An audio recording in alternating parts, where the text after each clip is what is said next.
මේ තියෙන්නේ red, white, pink cricket ball තුනක්. මොනවද මේ වෙනස්කම්? අපි කතා කරමු.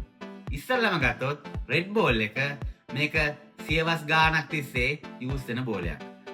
මේ බෝලේ hardness එක ගොඩක් වෙලා පවතිනවා. මුලදී බෝලර්ස්ලාට ස්විංග් කරනවා වගේම බෝලේ පරණ වෙද්දී රිවර්ස් ස්විංග් සහ ස්පිනර්ස්ලාටත් හොඳ ග්‍රිප් එකක් තියෙනවා. ඒ වගේම සුදු පාට ඇඳුම් ඇඳගෙන ක්‍රීඩා කරද්දී මේ බෝලේ දවල් කාලේදී හොඳට පේනවා. රාත්‍රී කාලේදී ෆ්ලඩ් ලයිට්ස් ඔන් කරලා ප්ලේ කරද්දී මේ රෙඩ් බෝල් එක පේනවා අඩුයි. ඒකට තමයි මේ වයිට් බෝල් එක ගෙනාවේ. T20 සහ ODI ක්‍රිකට් වලට. මේකේ තියෙන විශේෂත්වය තමයි මේකේ හાર્ඩ්නස් එක ඉක්මනින්ම නැති වෙලා යනවා. බෝලේ සොෆ්ට් වෙනවා. ඒ කියන්නේ මුල් ඕවර් කීපෙන් පස්සේ බැට්ස්මන්ලාට තියෙන චැලෙන්ජ් එක අඩු වෙනවා.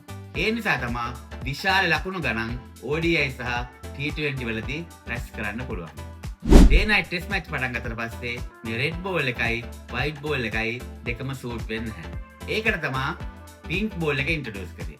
මේක pink ගතිය තියාගන්න සහ shine එකට lacquer layers දෙකක් ආලේප කරලා තියෙනවා.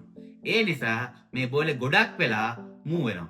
ඒ කියන්නේ test match එක lights on කරාම මේ pink ball එක bowlersලට හුඟක් help වෙනවා. traditional red ball match එකක score කරන traditional red ball test match එකක score කරන ලකුණු ගානට වඩා මේ day night pink ball test match එක score කරන ලකුණු ගාන අඩු වෙන්න හේතුව මේ pink ball එක ගොඩක් වෙලා move වෙන නිසා.